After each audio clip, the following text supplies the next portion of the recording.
Tonight on DC News Now, a Maryland father released from jail and heading home. Frankly, Kilmar deserves to be with his family, and it's been way too long. The win for Kilmar Abrego Garcia and the concern he could still be deported. We're tracking really nice conditions continuing into your Saturday. Sunday, though, chance for storms. Latest details and timing coming up. 9 days without a murder in the district. There have been longer stretches, but the president is taking credit. D.C. was a hellhole, and now it's safe. Plus, the National Guard troops now allowed to carry weapons as they patrol D.C. streets. A protest sign directed at Virginia's lieutenant governor at an Arlington school board meeting. Why state leaders call it racist. A last-minute notice for Maryland families. Their school forced to close just days ahead of the start of the school year. Parents are scrambling to figure out where to send their kids. You're watching the station covering all of the DMV. This is DC News Now. Hi, everyone. Thank you so much for joining us for DC News Now at 9. I'm Susan Tran. And I'm Chris Flanagan. Kilmar Abrego Garcia is now on his way home. The wrongly deported Maryland man has been released from a Tennessee jail and will be reunited with his family in Maryland. That's right. Earlier this afternoon, Abrego Garcia, you can see right here, walking out of that Tennessee jail, wearing that short sleeve white button down, some black pants with his attorney and other folks here. He got into an SUV and then took off without speaking to the reporters that had gathered there. He's now on his way to his brother's custody in Maryland, and once he's back home, he'll be on electronic monitoring. He could only leave for work, church, and other approved activities. Now, Abrego Garcia was wrongly deported in March to an El Salvadorian prison. The Trump administration fought bringing him back for months, saying he's a dangerous gang member. They finally returned him to the U.S. to face smuggling charges. Those stem from a 2022 traffic stop in Tennessee. Abrego Garcia's attorney calling the case vindictive prosecution. And upon his release, his attorneys saying in part, a measure of justice has been done, but the government must stop pursuing actions that would once again separate this family. We will have a live report on this in just a few minutes, and we're going to have continuing coverage of Kilmar Abrego Garcia's release on air and online. You can find the very latest updates on DCNewsNow.com. Just type in Kilmar in the search tab. All right, let's get a first check on the forecast. The Chief Meteorologist, Jackie Layer, and we finally made it to the weekend. We got there. All right, Friday, not too bad. Tomorrow, even better. Yeah, tomorrow's going to be feeling much more summer-like out there. I know today it was comfortable with that low humidity. A bit more of that humidity tomorrow, and at least we have the sunshine still sticking around for tomorrow, too. So that's the good news there. Sunday, though, we will be tracking that system back farther off towards the north and west.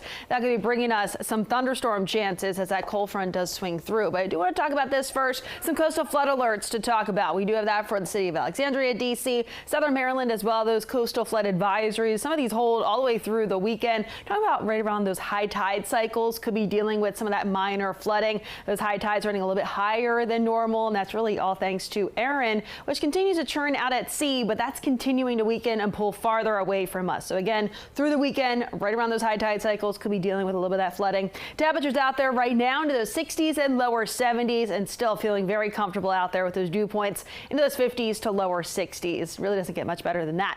Lows tonight falling back into those lower 60s for much of the area. So that's what we wake up with tomorrow morning before we see those temperatures bouncing back into those low to mid 80s out there for your Saturday afternoon. So I'll have more details on the rest of the weekend. Look ahead towards the rest of that 7-day forecast coming up.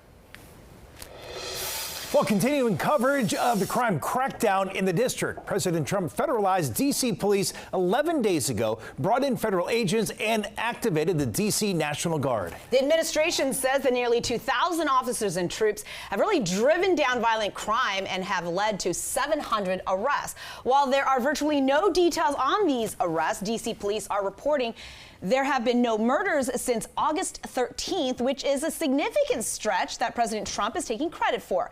We're going to have a closer look at the numbers ahead in our next right now.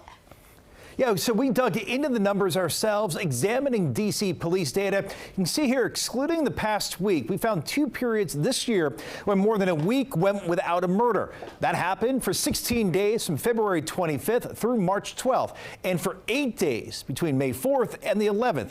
There have also been 5 times the district went 6 days without a murder. Bowser better get her act straight or she won't be mayor very long, because we'll take it over with the federal government running like it's supposed to be run. Well, President Trump with sharp words for D.C. Mayor Muriel Bowser. It comes as his administration is on day 11 of the federal takeover of D.C.'s police department. Now, the threats come as nearly 2,000 National Guard troops deployed to D.C., and they could soon be armed. That's right. The defense secretary has now authorized the guards here to be carrying their service weapons. D.C. News Now's Marielle Carbone has much more on how the community is now responding to possibly seeing a more militarized force on city streets. We don't have many details just yet. A defense official telling us that the order was authorized, but the Joint Task Force says as of right now, they are not changing their armed posture. Still, the news getting mixed reaction from Metro riders today. It's just invoking fear in the people. For retired Air Force member Nanetta Hall, seeing National Guard members patrolling D.C. makes her feel uneasy. National Guard is supposed to be used for national emergencies. We need to put our resources better towards where they're needed. The notion those Guard members could soon be armed. That terrifies me, first of all, as a black woman in the climate that we live in. Again, it just invokes fear in the people. It's not making us safer. Roughly 2,000 National Guard members from multiple states are now deployed in D.C., patrolling metro stops, federal buildings, and spaces. We brought in the D.C. National Guard. It's all part of President Trump's crime crackdown. Then the big question is, how long do we stay? Friday, a defense official saying, at the direction of the Secretary of Defense, Joint Task Force D.C. members supporting the mission to lower the crime rate in our nation's capital will soon be on mission with their service-issued weapons, consistent with their mission and training. At this point, a spokesperson for the Joint Task Force says their arming posture has not changed, meaning they won't be armed yet. It doesn't raise concern or anything. They're just doing their job. It doesn't really change how I feel about them. I think that when I see guards like that, I already assume that they are armed. Reaction mixed from D.C. residents and visitors. No, usually when I come down here, I feel pretty safe. I mean, I've heard on the news that they are patrolling more. Would it have changed my trip? No. And exactly what this could look like, who will carry, when and where is still unclear. We did reach out to the mayor's office about this, but at this point, they're not commenting. Reporting from Metro Center, I'm Marielle Carbone, D.C. News Now.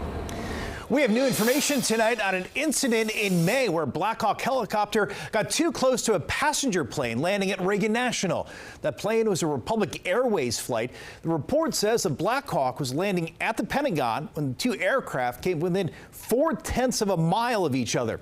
The report says at one time, one of the workers in the control tower was guiding both airport and helicopter traffic while also training an employee. The Black Hawk had been instructed to continue to the Pentagon and told air traffic control they'd landed. But as a Republic Airways flight approached Reagan, air traffic control saw the helicopter go back up in the air above the Pentagon, issuing a go-around to that Republic flight. This is an ongoing investigation. Developing tonight, a protest sign is at the center of a new controversy in Virginia's governor's race. State leaders are calling it racist, and it's gone viral on social media. Take a look here. It was shown last night at a rally outside an Arlington school board meeting discussing transgender policies, and it's directed at Lieutenant Governor Winsome Earle-Sears. The Republican gubernatorial nominee spoke at that meeting to denounce the school board for not ending its transgender student policies. Earle-Sears and Democratic nominee Abigail Spanberger both denounced the sign. Arlington County Schools is one of 5 Northern Virginia school districts under intense scrutiny right now. The Department of Education says they are on high-risk status for not complying with transgender policies. Over in Maryland, parents are panicked. They just learned their children's charter school is closing, of course, only days before the very first day of class. The school doesn't have enough money. DC News Now's Jan-Marie Sase talked to those stressed-out parents in Prince George's County as they now hustle to find a new school. Families at Excel Academy Public Charter School say now they only have a few days to find out what school their children are going to go to, and now they're left scrambling trying to find a solution. I'm angry. I'm very angry.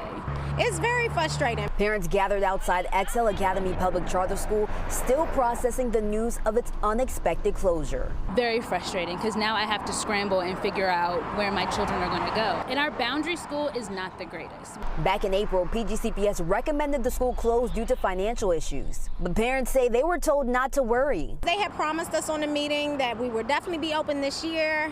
In a letter Friday morning, Lisa Butler McDougall, president of the nonprofit that operates the school, said COVID, low enrollment, and budget changes led to their struggles. We had then began looking at the possibility of merging with another charter organization.